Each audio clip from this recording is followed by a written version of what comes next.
भक्ति वीडियो देखने के लिए हमारे चैनल मिथिला धरती को सब्सक्राइब जरूर करें।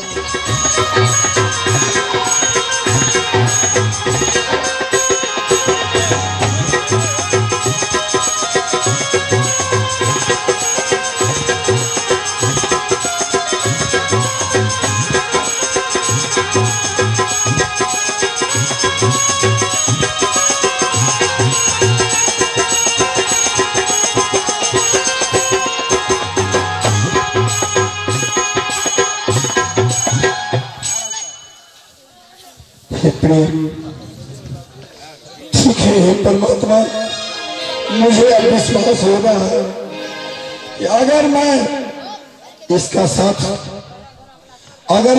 साथ छोड़ दूंगा ये खुद को मर जाएगी तो मुझे तेरी आदत लगेगा।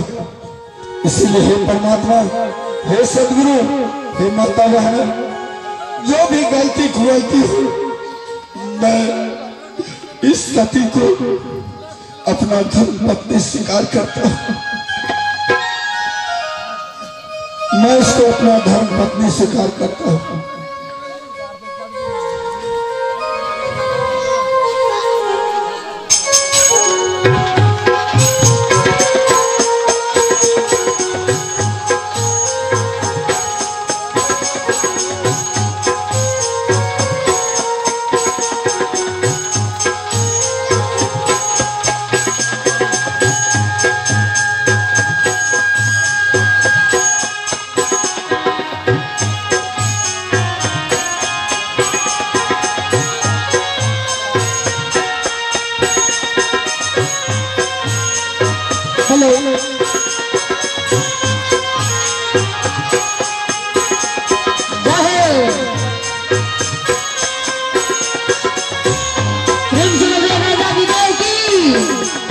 जनक नंदनी की, पावन धरती की, माता बहन की,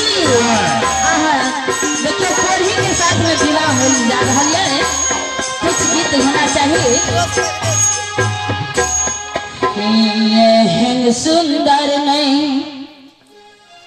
ये है सुंदर नहीं, कौन धाम या भैया, ये है सुंदर नहीं, कौन धाम या भैया, सबसे पावन ये धरती मिथिला धाम या भैया, सबसे पावन ये धरती पर मिथिला धाम या भैया।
मिथिला धाम यो भैया। माता बहन और भाई बंधु अपने सबके जब अच्छा लगल है तो एक बेर जोरदार ताली बजा देती ने तो सबके मन खुश भ जेता। मिथिला धाम की जय हो। कि गौरी पूज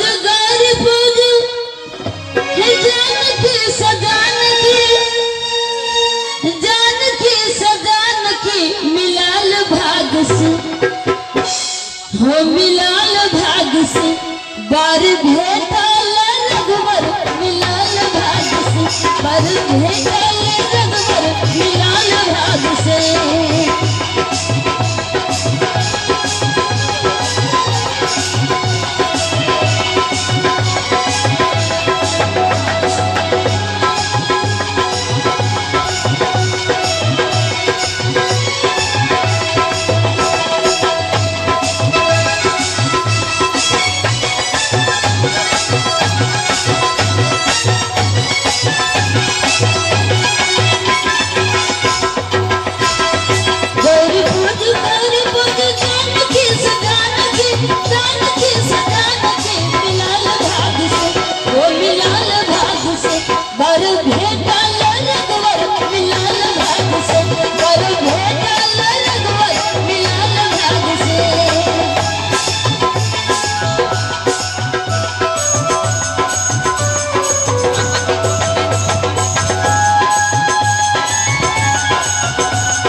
सुध मरिया कुंडल सब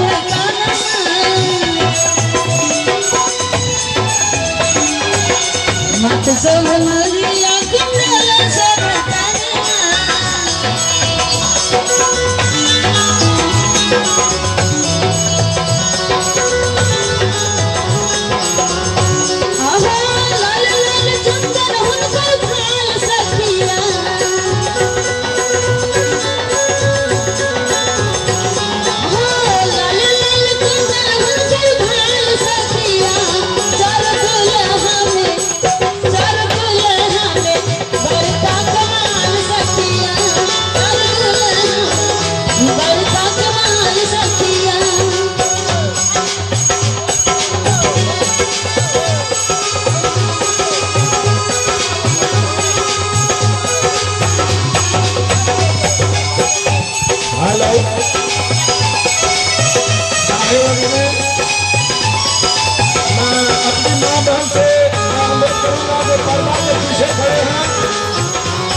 दुल्हा में बड़का कमाल पीछे खड़े हैं कृपया बैठिए।